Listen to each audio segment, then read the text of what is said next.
السلام عليكم ورحمة الله.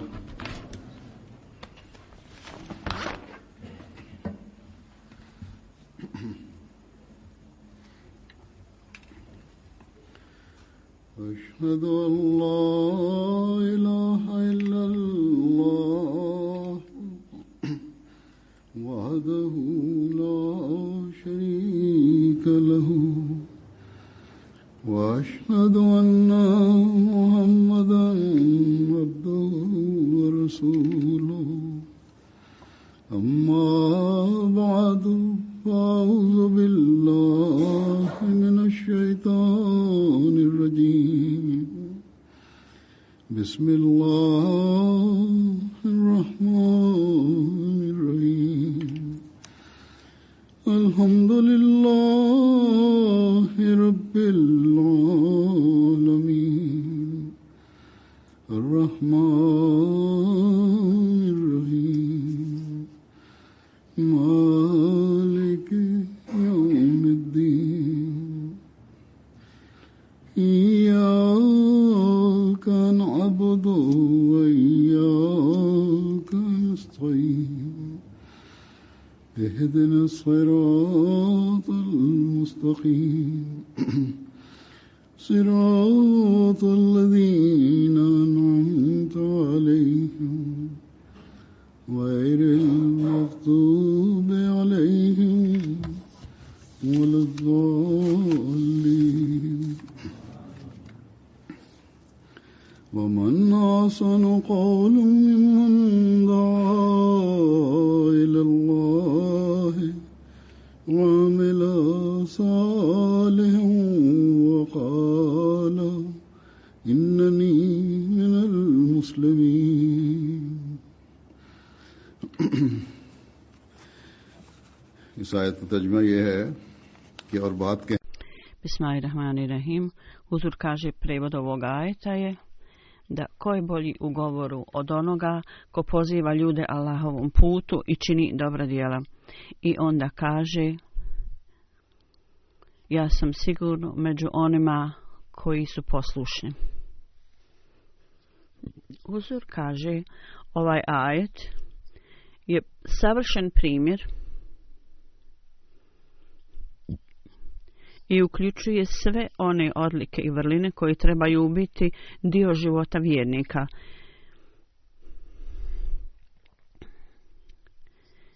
Jer ko može činiti stvari više nego onaj koji je zaista poslušan i vjernik. Allah je spomenuo 3 stvari ili 3 atributa u ovom ajetu. Ako ove stvari se nalaze kod nekoga, onda u toku njegovog života u toku ovog života će biti velika revolucija duhovna. Ne samo u njegovom vlastitom životu, nego također u društvu. Takva osoba može postati onaj koji stvara duhovnu revoluciju u društvu. Ovo su 3 stvari su prvo propovijedanje, prenošenje poruke, zatim činjenje dobrih djela i u poslušnosti i u pokornosti da pokaže primjer toga, da bude primjerno u tome i onda da proglasi: ja proglašavam da sve ono što je Allah rekao i njegov poslanik, ja ću sve koliko god mogu postupati u skladu s njima i pokoravati im se. Ovo su upravo stvari, držati se ovih stvari. Ove su stvari koje se traže od vjernika, da osoba stekne vjersko znanje i onda da istom poučava druge ljude. I to treba da radimo. I ovo nas poučava i kaže, recite svijetu šta su prava Allahova, dakle dužnosti prema Allahu i kako trebate ispuniti ova prava prema Allahu, odnosno dužnost svoje prema Allahu. I ovo govori i kaže, recite drugim ljudima da Allah dželle šanuhu, koja je prava Allah utemeljio jednog prema drugom i kako treba da ispunimo ova prava. i bit ćete počinjeti raditi, postupate prema drugim ljudima samo onda kad imate ovu želju zatim i uznemirenu srcu prema drugim ljudima i s ciljem da ih sačuvate i zaštitite od učenja šejtana, napada šejtana. Osoba je u potpunosti uposlena o tome i vodi računa o tome s ciljem da uvećate krug onih koji su Allahove sluge. Treba da imate naklonjenost i želju i ovi ljudi treba da imaju tu odliku.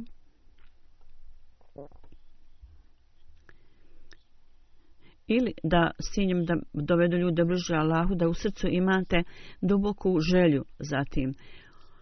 Osobito u takvim stanjima i situacijama gdje su planovi šejtana s ciljem da udalji ljude od Allahovog puta, napravljeni aranžmani za razne zabave i preokupacije dostigle svoj vrhunac. U ovoj situaciji onaj koji ima strah od Allaha u srcu i onaj koji traži blizinu Allaha dželešanuhu, samo takvi ljudi mogu raditi naporno da postignu ovaj cilj. I onda druga odluka koja je spomenuta, Allah dželešanuhu kaže da amali salih, odnosno pobožna djela, dobra djela, morate činiti dobra djela, to jest da kažemo ispunjavanjem dužnosti prema Allahu i prema njegovom stvaranju, prema drugim ljudima. Ovakvi onda ljudi, vjernici, istinski moraju biti primjer za druge ljude, da postave zlatni primjer za druge ljude da ga slijede. Inače, vaše vjersko znanje bit će beskorisno i isto tako proces pozivanja ljudi Allahovom putu bit će lišeno blagoslova i uspjeha. I kad je ovako stanje prisutno, onda svi napori vašeg propovijedanja će biti uzaludni. I takva osoba neće biti u stanju da stekne Allahovo zadovoljstvo. I treća odlika koja je spomenuta je da istinski vjernik treba proglasiti i reći ja sam među onim ljudima koji su istinski Allahovi robovi. To jest Allahove naredbe i naredbe koje je dao časni poslanik, da kaže, da proglasi ja u potpunosti vjerujem u ove naredbe, ne samo da vjerujem u ove stvari, nego sam to učinio i činim dijelom svog života. Ja dajem prednost religiji nad svijetom. Ja sam tako, ponašam se tako i ostaću takav u svojoj poslušnosti prema halifi vremena i upravi džemata. To jest da pokornost tome je također dio vjere i znači morate biti svjesni i sigurno da propovijete, da nosite poruku i da imate znanja i da ste poslušni u upravi džemata. I ako to ne činite, onda to nije u redu. Allah dželešanuhu je ovo vrijeme želio da utemelji, da osnuje ovu zajednicu i on je osnovao ovu zajednicu. Dakle, biti vezan sa tom zajednicom je neophodno. Allah dželešanuhu kaže, nema sumnje, prepovijedanje je vrlo dobro, prenošenje poruke, međutim, ovaj proglas je također neophodan. To jest u prevodu koji znači zaista ja održavam visoki standard poslušnosti, ja također proglašavam potpunu poslušnost i slično tome. Pobožna dobra djela i također standard bogobojaznosti mogu biti postignuti samo onda kad poslušnost i standard pokornosti je vrlo visok. Ponekad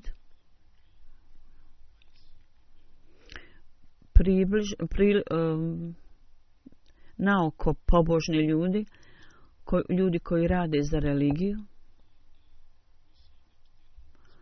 mi vidimo da njihov kraj nije dobar. Allah dželešanuhu kaže, musliman, istinski vjernik,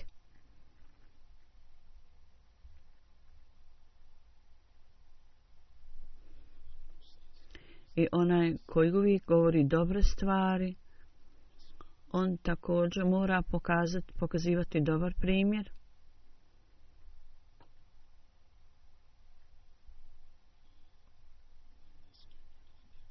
I standard toga bit će postignut samo onda i bit će proizvesti dobar rezultat kad osoba također proglašava ja potpuno se pokoravam Bogu i upravi i sistemu koji je Allah dželešanhu odredio. Ja se u potpunosti pokoravam tome i poslušan sam za Ahmedi muslimani. Mi smo Ahmedi muslimani. Za nas je ovaj standard potpune pokornosti koji je tu samo može biti osnovan i utemeljen kad i naše propovijedanje će biti uspješno samo onda i naša dobra djela će biti samo nazvana pobožnim dobrim djelima kad poslije obećanog Mesija alejhi selama smo potpuno pokorni instituciji halifata i pod nadzorom halifata, sistema koji je tu, kad uvijek sarađujemo sa sistemom i u svom pojedinačnim i kolektivnim zajedničkim naporima bit ćemo blagoslovljeni samo onda kad svaki član zajednice i svaki vršioc dužnosti i svaki radnik i svaki misionar razumiju kako treba ovaj sistem i kad budu ispunjavali prava jednog drugoga. Nema sumnje da Allah dželešanhu u skladu sa svojim obećanjem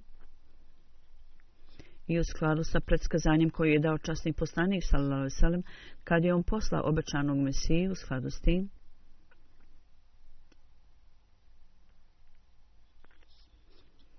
i on ga je poslao u skladu s ovim obećanjima.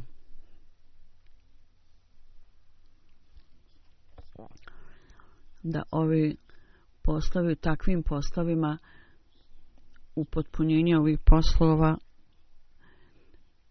će biti obavljeno kroz njega. Neki su se upotpunili, obavili do tog njegovog vremena, a neki će biti upotpunjeni, završeni poslije njegovog života. I to je tako i učinjeno i napravljeno.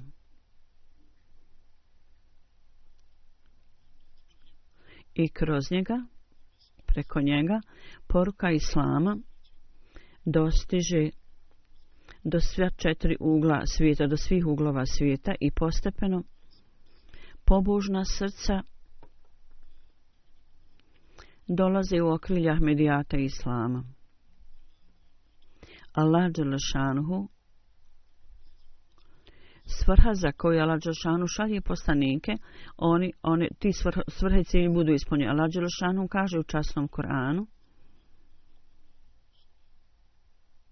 to jest u prevodu, Allah dželešanhu je odlučio zauvijek i rekao, ja i moji poslanici ćemo biti pobjednici. Allah dželešanhu je objavio obećano Mesiju alejhi selamu također. Nekoliko puta ovo mu je bilo objavljeno i Allah dželešanhu mu je rekao iste stvari i obećano Mesiju alejhi selam. Objašnjavajući ovaj ajet časnog Kurana na jednom mjestu kaže: ovo je Allahova tradicija i sunnet i otkad je on stvorio ljude i čovječji rod na licu zemlje, on je pokazivao uvijek ovakvu tradiciju i sunnet ponovo da on uvijek pomaže svoje poslanike i daje im pobjedu i prevlast. Kao što on kaže,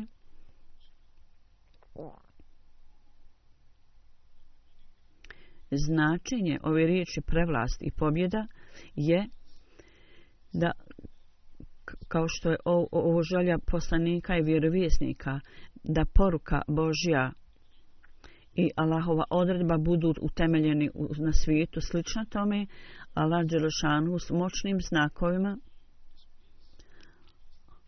on pokazuje istinitost ovih poslanika. I ta istinitost koju on želi da se proširi svijetom, sijanje sjemena tome obavi poslanici, oni posiju sjeme. I on kaže da Allah dželešanu je odredio od samog početka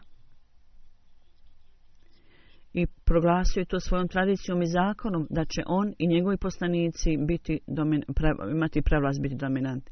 Zbog toga, kao što obično Mesija alejhi selam kaže, Allah dželešanu o meni kaže o poslaniku, ja sam onaj koji je poslan, ali bez ikakvog novog zakona, nikakve nove tvrdnje i nikakvog novog imena, nego isti časni poslanik koji je bio pečat poslanika, ja sam došao u njegovo ime. I postao sam potpuno izgubljen u njemu, postao sam manifestacija njegova. Zato ja kažem, ovako je bila tradicija Allahova od Adama a.s. da postoji poslanika. Njegovo ime je manifestovano dugi period, tako da će ponovo biti manifestovano moje vrijeme, također obećani Mesija kaže. Dakle, to drvo koje Allah dželešanuhu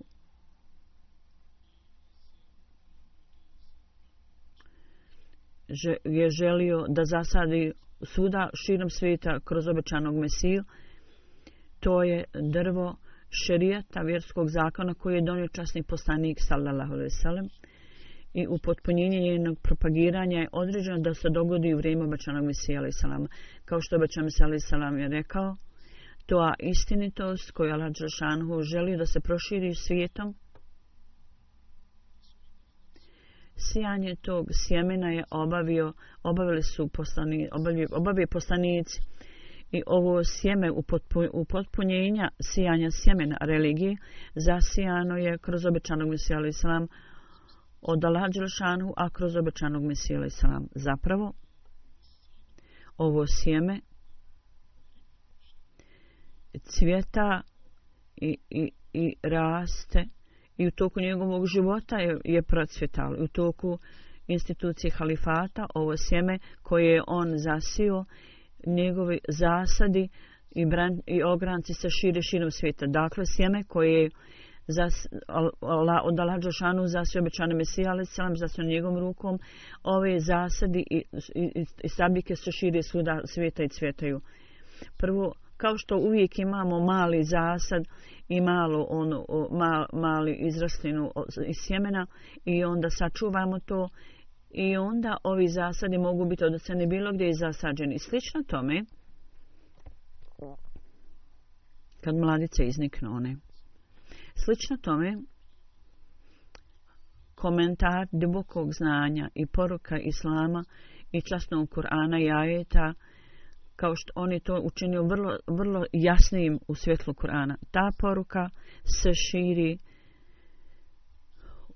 na sve 4 strane svijeta, do krajeva svijeta. I sve više i više ljudi su impresionirani prelijepim učenjem Islama. I nema sumnje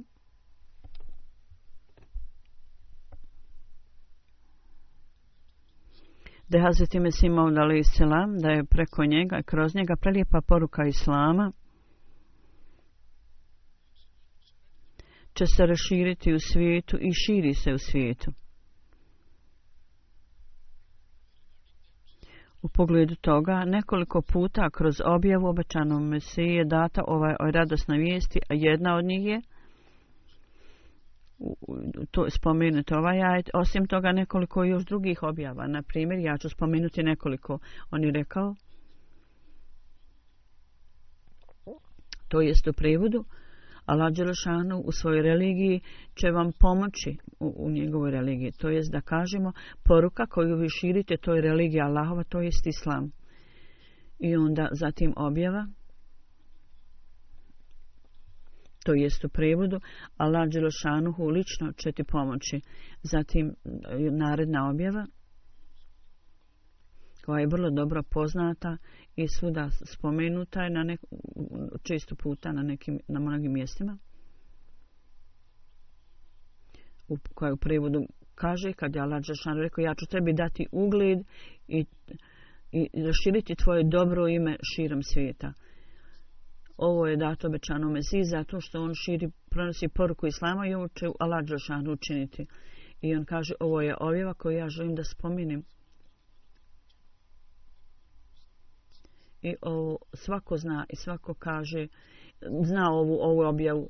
Ali kad je Allah rekao, ja ću učiniti tvoja poruka stići do svih uglova svijeta. Znači, nema sumnje da će ova poruka stići do svih uglova svijeta, do svih krajeva svijeta. I svijet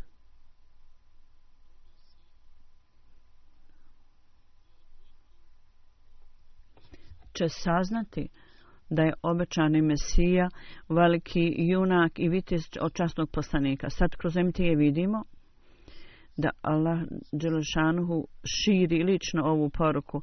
Ja sam mnogo puta spomenuo prije, Huzur kaže da naša svjetovna sredstva nisu dovoljna da imamo ove aranžmane i čak u ovo vrijeme mi nismo u stanju da podnesemo sve financije, da vodimo televizijsku stanicu 24 sata i na raznim jezicima svijeta, da budemo u stanju da širimo ovu poruku i da ova poruka stiže u sve dijelove svijeta. To nije nešto što je izgledalo moguće.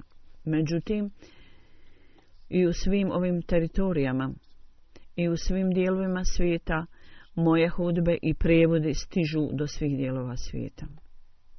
Stižu tamo. 6-7 jezika koji se istovremeno prevodi. Ovo je sve na koji se prevodi ovaj program. Ovo je sve rezultat obećanja koje je dato obećanom Mesiji alejhi selam. I kroz moje hudbe petkom i kroz moje programe MTA pošteni ljudi su privučeni Ahmedijatu. Mnogi ljudi pišu kako hudbe petkom kroz MTA i drugi programi kako impresioniraju ljude i kaže oni su onda zainteresirani za Ahmedijat i Allah Đelešanu kaže ih je osposobio da prime Ahmedijat. Tako ljudi kažu. Prije 3 dana bio je program jedan novi Ahmedi Murabi. On je rekao ja sam saznao Ahmedijatu, međutim nisam dao zavet bajata i kroz hudbe petkom ja sam onda bio u stanju da steknem potpuno zadovoljstvo slušajući te hudbe i ja sam dobio uputu. Ovo je posao Allah Đelešanuhu. Ovo je što Allah Đelešanuhu radi. Ovo su njegova obećanja. Određeno je za njih da se ispune i one će se ako Bog da ispuniti. U tome nikakva pohvala nama ne ide. Allah niti velikome drugom. Allah kaže odlika istinskog vjernika je da on uvijek prenosi poruku propovijeda. Tako da Allah Đelešanu želi da nas učini partnerima u tome da obavimo taj posao sa njim. I ova odluka je već donesena da će on raširiti ovu poruku. Allah Đelešanu želi da mi budemo, da imamo udio u tome, da imamo udio u tom sevapu i nagradi. Zato svaki Ahmedi treba dati važnost ovoj stvari. Da posao koji je Allah Đelešanu uzeo na sebe i rad u tome da postanete partneri, imate udio i da imate udio u nagradi za to. I da budete u stanju da stignete zadovoljstvo Allah Đelešanu. Tako da svi vi ljudi koji sjedite u Španiji trebate uzeti vremena i za svaki mjesec, barem 1 ili 2 dana trebate posvetiti širenju poruke. I u skladu sa mentalitetom ovih ljudi nastojite da iznađete razne načine za prenošenje poruke. Imamo nove Ahmedi u Španiji prije 3 dana. Prošle sedmice su došli da me vide i oni su zapravo ove sedmice došli. I rekli su način na kojim treba da prenosimo poruku. Tamo ne rade ljudi to tako. Međutim, u njihovom mišljenju 1 ili 2 misionara, čak misionari, ne obavljaju prenošenje poruke jer ne razumiju mentalitet ljudi ili ne znaju kako to raditi. I oni su rekli, iako smo mi, brojimo se u Evropi, oni su rekli, međutim naš mentalitet je drugačiji i nismo mentaliteta kao Evropljani.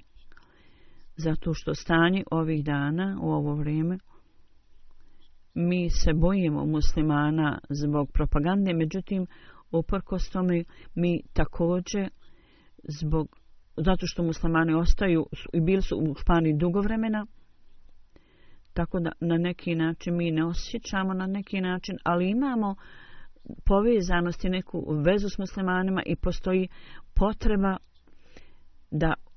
da ohrabrite, postagnete ove ljude i da privučete njihovu pažnju. Ova provincija, osobito ova provincija, gdje je tabligh sekretar tamo u centru i tabligh sekretar je tamo u džematima.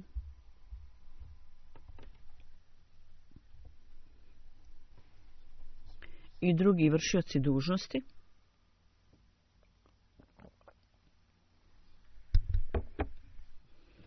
Gdje u skladu sa vremenom i situacijom treba da planiramo ove aktivnosti. I Hudam, Ansar, Leđna, svi članovi svih pomoćnih organizacija treba da posvete određeno vrijeme za prenošenje poruke za tabligh. Ovdje muslimani silom prihvataju kršćanstvo prije nekoliko stotina godina. Međutim, mi to treba da radimo s ljubavlju i sa prelipim učenjem islama treba da pridobimo srca ljudi. Predstavljanje džemata, da predstavimo džemat i da predstavimo islam. Sada je to obavljeno na visokoj skali, televizijski kanali, novine, oni pišu o našoj zajednici i objavljuju. I ovo je također forma prenošenja poruke i tabliha. Jedan vlasnik novina iz Kordobe je došao. Trebate čitati ove novine. Kako on piše o našoj zajednici i napisao je neke članke o zajednici našoj. U Londonu bio je mirovni simpozijum održan u Londonu.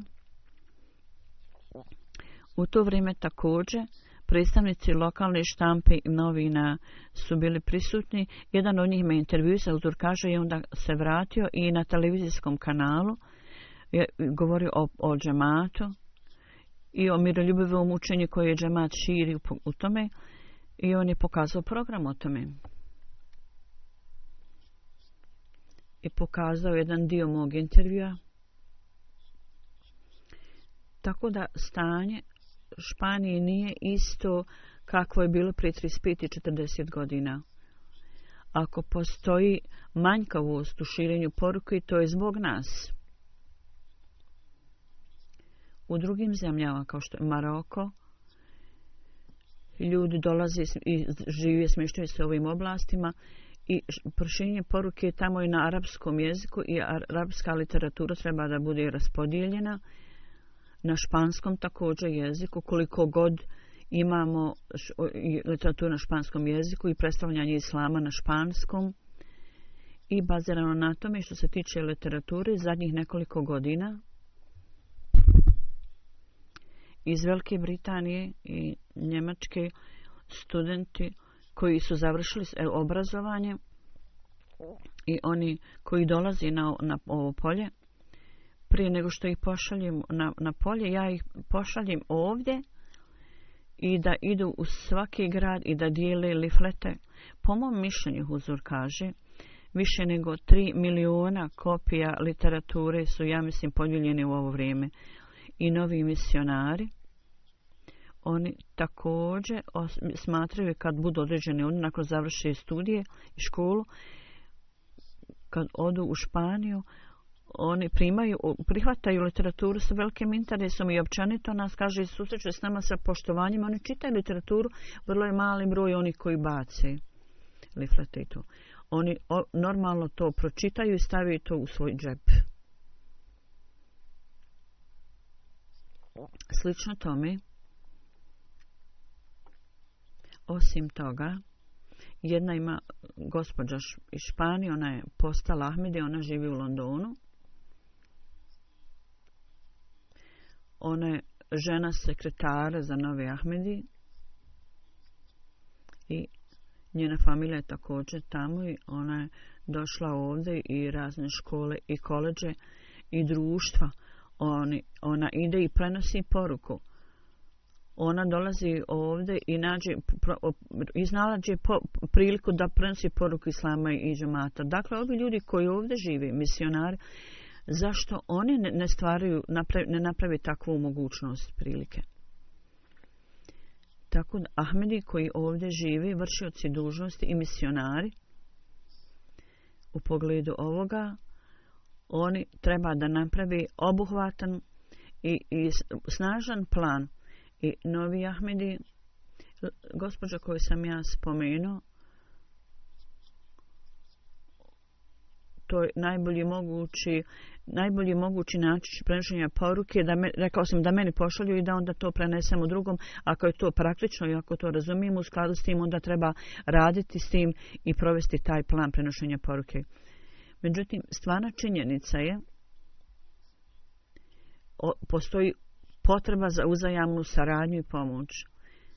Bez ikakvih sebičnih želja, interes džemata mora biti najvažniji.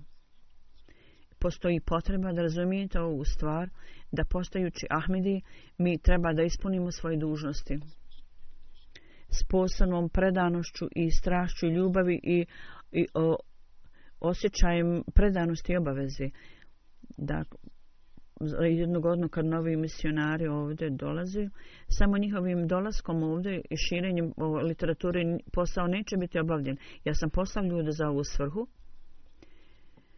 Da jedna stvar će pomoći ovim ljudima koji žive ovdje, jer članovi džemata ovdje je mali broj članova džemata. I drugo, vi ćete također biti motivisani, potaknuti da činite, dadite tablet, nešto poruku ili barem da propovijedate, da uklonite rezervu koju ste imali i prepreku da ne postanete prenosioci poruke.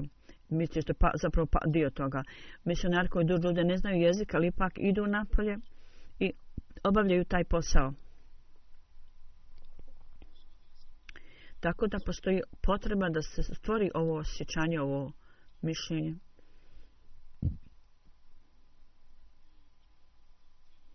Da posao ovi koji propovijedaju, da je Allah nama povjerio taj posao i mi to moramo ispuniti s predanošću i željom i žarom i revnošću. Mi treba da uzmemo učešće u tome. I uglavnom je to odgovornost misionara. Da oni treba da tragaju za novim putevima tabliga prenošenja poruke i da kažu ljudima. I također sa sobom povedu članove džemata. Sekretar tablig, nacionalni sekretar tablig, on je spomenuo veliku ljubav prema širenju poruke. Mnogo puta je on to spomenuo. On nije to meni spomenuo otvoreno, ali izgleda da on ima problem sa budžetom i problem sa saradnjom i sa članovima džemata. Ovo je također odgovornost amira džemata. Ako je problem sa budžetom, to treba biti riješeno, treba da pišu meni. Jako mnogo troškova centar je već dao i misionari i članovi, svi oni zajedno, dužnosti svih njih i članovi džemata moraju sarađivati jedan s drugim. Ovo je način i ovo je put na koji mi možemo povratiti izgubljenu slavu Islama i ovo je svrha dolaska obećanog Mesije. I opisujući situaciju u to vrijeme i uzimajući ovdje sadašnje stanje Islama, on je opisao želju i uznemirenost u srcu. I on je spomenuo i rekao, Allah Želešanuhu želi da slava Islama ponovo bude utemeljena i superiornost Islama treba biti utemeljena u svijetu ponovo. I antiislamske sile i njihovi planovi, Allah Želešanuhu želi da to uništi i Allah će to uništiti. I za tu svrhu Allah Želešanuhu je poslao tebe, obećanog Mesiju, to jest i osnovao je ovu zajednicu. I sada Allah Đelešanuhu će pomoći ovoj zajednici. Na jednom mjestu obećani Mesija alejhi salam kaže u ovo doba, kako je blagoslovljeno ovo doba u kojem je Allah Đelešanuhu s ovim, da je ovo teško vrijeme samo zbog svoje milosti s ciljem da pokaže slavu časnog poslanika, on je proglasio ovu misiju u ovo teško vrijeme samo zbog njegove milosti s ciljem da pokaže slavu i izvrsnost časnog poslanika. On je napravio aranžman da ponovo to obnovimo i osnovaju u zajednicu. Ja hoću da pitam ove ljude koji imaju uznemirenost i ljubav za islam u svojim srcima, ako imaju sa tim osjećanjem u srcu, treba da kažu je li postojalo kakvo drugo doba koje je bilo tako teško za islam, u kojem je toliko bilo mnogo uvreda i ružnog jezika, ružnih riječi, i gdje je časni poslanik tako bio ponižen i gdje časni Kuran se spominje na taj način s ponižavajućim. Ja sam izuzetno tužan gledajući na stanje ovih ljudi. Ponekad postanem uznemiren gledajući na to da ovi ljudi nemaju nikakav takav osjećaj. Oni nemaju osjećaja nikakvog za ovu beščasnost koja se čini časnom poslaniku. Zar Allah dželešanuhu ne vodi računa o tom da visoki položaj časnog poslanika da radi toga ponovo ne osnuje zajednicu, da čini da ovi protivnici islama i neprijatelji budu onemoćani i da Allah ne osnuje za tu ovu zajednicu i da Allah i njegov poslanik i njegovi meleki oni prizivaju svi salavate na časnog poslanika i da onda slava časnog poslanika ponovo ne bude utemeljena. Ovo čim se je rekao, Allah dželešanuhu i mene poslao u ovo doba i ovo vrijeme, da izgubljena slava časnog poslanika, ja budem u stanju da ponovo to utemeljim i da ponovo pokažem istinu časnog Kur'ana i sve ove stvari su obavljene. Međutim, neki ljudi su slijepi i ne mogu da to vide. Dok je činjenica da ova zajednica postala tako istaknuta i poznata kao svjetlo sunce i ljudi su svjedoci toga. Sve ove stvari stavljene zajedno. Ako ih stavimo zajedno, bili bi mnogo više nego bilo koja armija cara. I mi imamo argumente i dokaze. Nije moguće spomenuti sve ove stvari. Islam je uveliko ponižen. Zato je Allah dželešanuhu zbog ovog poniženja Allah pokazao da pokaže kroz ovaj poredak, ponovo pokaže čast Islama i mi smo svjedoci toga. Ovdje štampa i ljudi posvećuju pažnju, obraćaju pažnju na Islam i u nekim zemljama svijeta vrlo otvoreno i hrabro to spominju. Dakle, sigurno ovo su stvari, oni podupiru ono što obećan Mesija alejhi selam rekao. I slabosti koje sam ranije spomenuo, Allah dželešanuhu radi taj posao i on želi da mi budemo partneri. Dakle, budite onda partneri u ovom planu Allahovom. Onda obećan Mesija alejhi selam govoreći nam ovu stvar, da ako hoćete da uvećate svoj život, zauzmite se u zadatku širenja poruke. I on kaže, svi ovi ljudi za svoje vlastite ciljeve i svrhe dolaze. Ima nekih ljudi koji samo jedu i piju kao životinje i odjeću određenu odjeću. Pored toga ne bude rečeno ni o čemu i da postoji Bog i ostalo. Dakle, oni završe i odu. Međutim, oni ljudi koji su zauzeti u služenju religiji, njihova naklonost uvijek mora biti prema religiji dok ne završi obave svoj zadatak. Kad osoba želi da uveća svoj život i da stekne dug život, onda takva osoba koliko god je moguće iskreno radi religije treba da posveti svoj život, a niko ne može prevariti Boga. Onaj koji nastoji da prevari Boga treba da zapamti da on sebe vara i da će on biti uništen i umrijeće na taj način. Tako će umrijeti. On je rekao, recept za produžetak vašeg života ništa nije drugo nego da osoba u potpunosti posveti sebe propagiranju i širenju islama i da se potpuno preda tome. I da budete potpuno predani u služenju religiji. I ovaj recept je izuzetno djelotvoran u ovo vrijeme. Jer u ovo vrijeme i u ovo doba potrebni su takvi predani robovi. Ako ova odlika nema kod vas, on nik vam ne može dati garanciju za dug život, produžen život.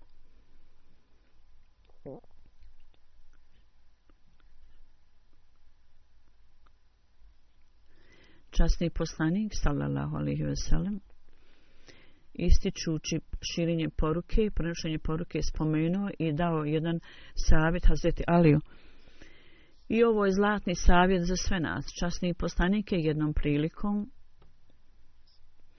obraćajući se Hazreti Ali radijallahu anhu, rekao, tako mi Boga, ako preko tebe jedna osoba bude upućena ispravnom putu, to je mnogo bolje po nagradi nego crvene kamele. Crvene kamele su u to vrijeme bile jako cijenjene i skupe. I ljudi su to znali i ta osoba je smatrana vrlo bogatom koja je imala crvene kamele. Časni poslanik je rekao, ovaj svetovni imetak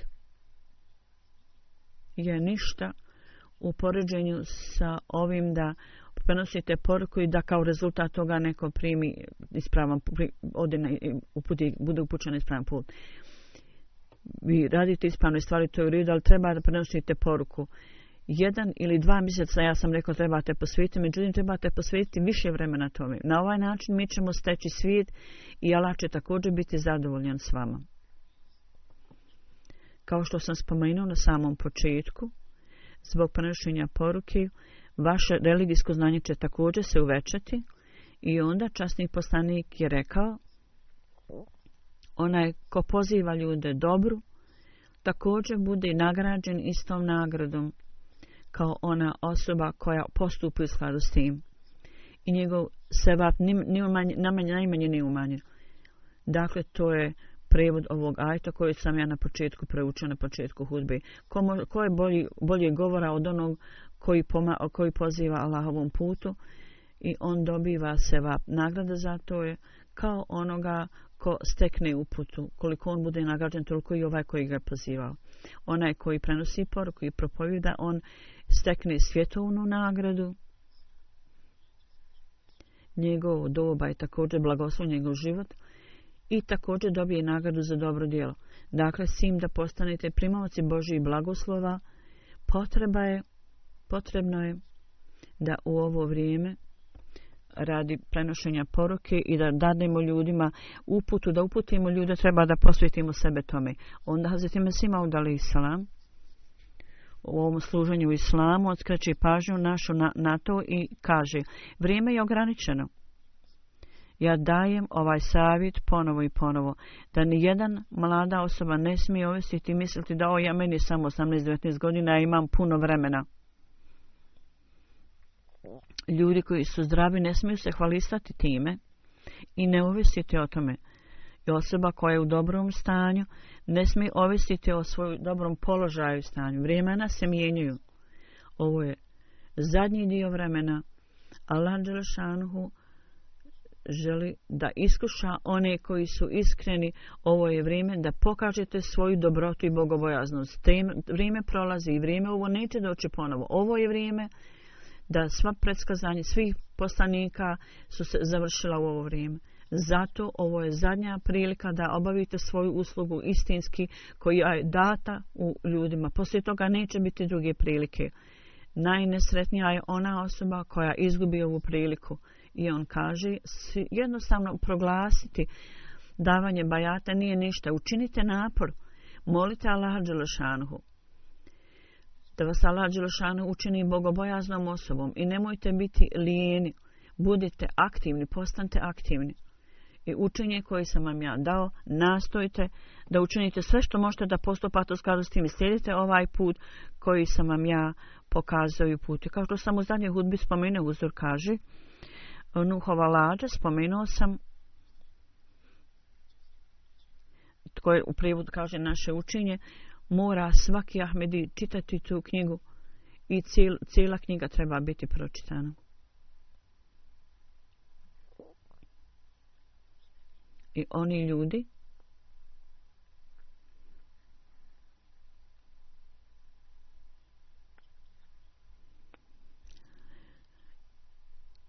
treba svi da tražite priliku, da dobijete priliku za prenošenje poruke.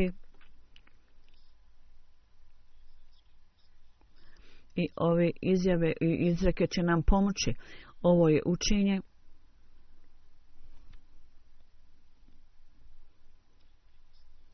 koje nas može učiniti istinski dobrim muslimanima i vjernicima. Skrećući našu pažnju na dobra djela, ponovo obećana misija kaže, iako prividno mi vidimo da ljudi kažu la ilaha illallah, mi vjerujemo da je Allah jedan, niko nije jedan obožavanja osim Allaha, i oni tvrde istinitost časnog poslanika, obavljaju namaz i poste.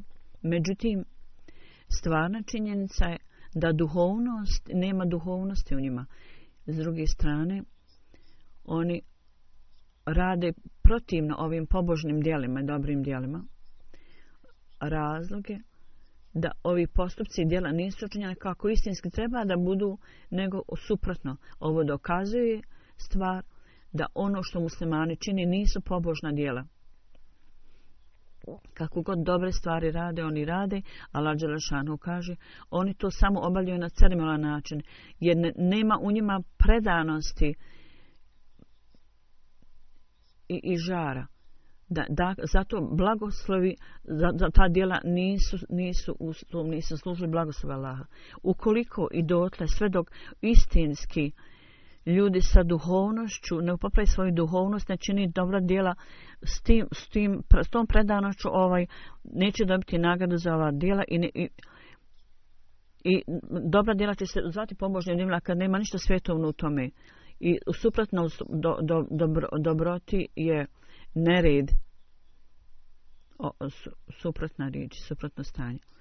I ako u namazu postoje slabosti, onda i neki drugi interesi, takav ibadet nije radi Allaha i ne idu dalje od zemlje prema Allahu. Stvarnost da dobra djela, koja je stvarnost toga? Upisujući to obećan Mesija alejhi selam kaže, zapamtite da Allah dželešanu gleda na duhovnost i na dušu i srce osobe. On ne gleda na prividne i one očite postupke. Allah gleda šta je u srcu.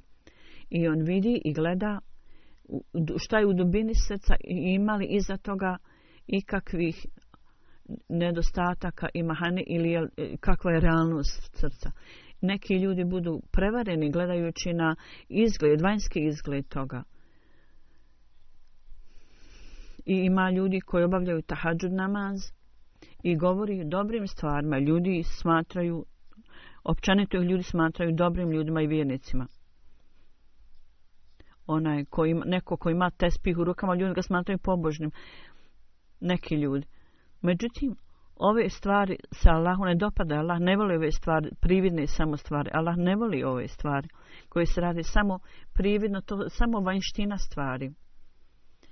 Allah to ne voli i nije mu to drago i nikad nije zadovoljan ukoliko nema odanosti i istinosti, istinoljubivosti.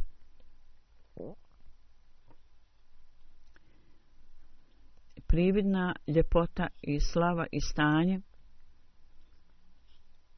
to je samo vanjska školjka. Allah ne voli ove stvari. Zapravo, ove stvari ne zadovoljavaju Allaha ukoliko nema istinitosti i odanosti. Onaj koji nije odan je kao pas koji jede mrtvo tijelo, one crkotine. Ljudi koji čine loša djela i druge loše stvari su tu. I oni ljudi koji su samo ispunjeni isticanjem pokazivanja. Kakva je korist od toga? U stvari koji su počinjene samo radi pokazivanja, sva ova djela neće pomoći toj osobi ni najmanje kod Allaha. Takvi postupci i djela svakog muslimana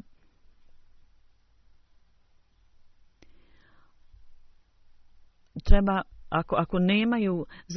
ako nemaju Allaha da to čini radi Allaha, onda ovi stvari nisu od koristi ljudima. Mi moramo posvetiti pažnju, kao što obično Mesija alejhi selam je rekao, morate posvetiti pažnju, vratiti pažnju na ove stvari. Onda činite dobra djela obilato i on kaže, ona osoba koja želi da sačuva svoju vjeru, treba da uveća se u činjenju dobrih djela. Ovo su duhovne stvari i rezultat takvih postupaka je rezultat načela i vjerovanja. Ako hoćete da imate dobru vjeru, onda morate činiti dobre stvari. Oni ljudi koji čine loše stvari, pogledajte na njih. Vidjet ćete da oni zapravo nemaju nikakve vjere u Allaha. U hadisu je spomenuto da neki kraljevac je koji krade, on nije vjernik. Kad neko čini preljubu, on također, to nije značenje vjernika. Značenje vjernika je da njegova vlastita djela utiču na njegovu vjeru i one takvim činjenjem udaljuje se od svoje vjere. Druga stvar je da morate obilato činiti dobra pobožna djela. I ako je vaše stanje isto kod drugih, kakva je onda razlika između vas i drugih? I kakva je onda potreba Allaha da zaštiti ove ljude? Allah će povesti brigu o ovim stvarima i kroz potpunu pokornost i bogobojaznost treba da zadovoljite Allaha. Zapamtite, Allah dželešanhu nije rodbina nikome. Zapamtite to. Samo tvrdnja i hvalisanje nije ništa. Vi možete govoriti ružan jezik i ukoliko nema odanosti, ni to odkoristi. On kaže, prava poslušnost je kao smrt. Ako osoba to ne čini, on je kao da se on igra sa Allahom. Kao što neko kad nešto dato mu bude zadovoljan, a ako mu nije dato, nije zadovoljan. Musliman ne smije biti takav. Misliti da je svako dao svakome uspjeh u svakom polju i da ne podnosi nikakav uspjeh, onda bi u tom slučaju svi postali vjernici u Boga, da je takva situacija. Mora biti razlika između vjernika i niko ne vjeri. Oni ljudi koji su odani Allahu u svakoj nevolji i u svakoj situaciji, Allah je zadovoljan s takvim ljudima. Zato pobožnja djela su pobožna djela onda kad je poslušnost potpuna i kad je počinja sa totalnom pokornošću i s ciljem da se zadovolji, da stekne Allahovo zadovoljstvo. Kad su vaše vlastite želje, kad vi porušite sve te zidove i prepreke između svojih želja i dobrih djela u ime Allaha. Vaš jedini cilj mora biti da vaš svaki postupak u svakom postupku morate dati prednost i prioritet zadovoljstvo Allahovu i držati se svih naredbi. Ovo je potpuna poslušnost i pokornost, a ne da gdje dobijete korist, gdje imate korist, vi proglašavate pokornost i poslušnost, a ako u skladu s vašim željama stvar nije ostvarena, onda niste zadovoljni. Pregovarate. Zapamtite da prigovaranje protiv menadžmenta džemata da nisu u pravu i da je to onda udaljava vas od džemata i hilafeta i to će biti kraj ovih ljudi, će biti loš. Hazreti Mesih Maud alejhi selam kaže: oružje za našu pobjedu je pokajanje, dova, znanje o svijetom, znanje o religijskim stvarima. Obavljajte namaz i vjerujte u Allaha. Dova je tajna, dova je ključ našeg uspjeha. Činite ibadet na taj način i nemojte biti nemarni prema tome. I vodite brigu o Allahovim pravima i pravima ljudi. I nikad nemojte to prekršiti. Da nas Allah dželešanu osposobi da poruku obećanog Isa alejhi selama širimo i da nas učini dijelom ove prevlasti i dominacije.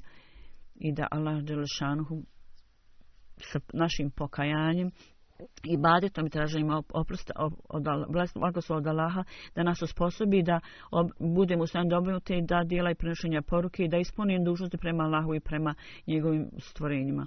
Ovo su naše obaveze, ovo su prava drugih koji mi trebamo ispuniti i ovo nas podsjeća ovaj podsjetnik našim obavezama i odgovornostima i da u svemu što radimo bude uvijek pred sobom imamo Allahovo zadovoljstvo i da imamo potpunu poslušnost i pokornost Allahu i da posvetimo pažnju na to.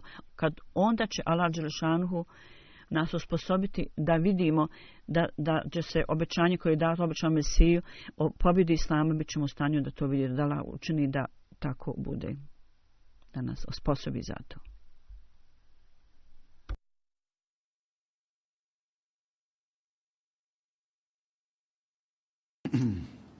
Alhamdulillah,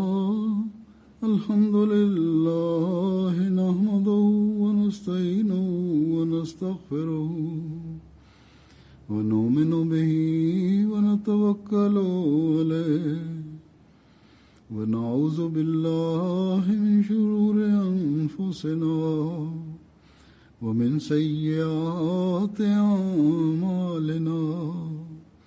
من يهده الله فلا مضل له ومن يضلل فلا هادي له ونشهد أن لا إله إلا الله ونشهد أن محمدا عبده ورسوله عباد الله رحمكم الله إن الله يأمر بالعدل والإحسان وإيتاء ذي القربى وينهى عن الفحشاء والمنكر والبغي يعظكم لعلكم تذكرون اذكروا الله يذكركم وادعوه يستجب لكم ولذكر الله أكبر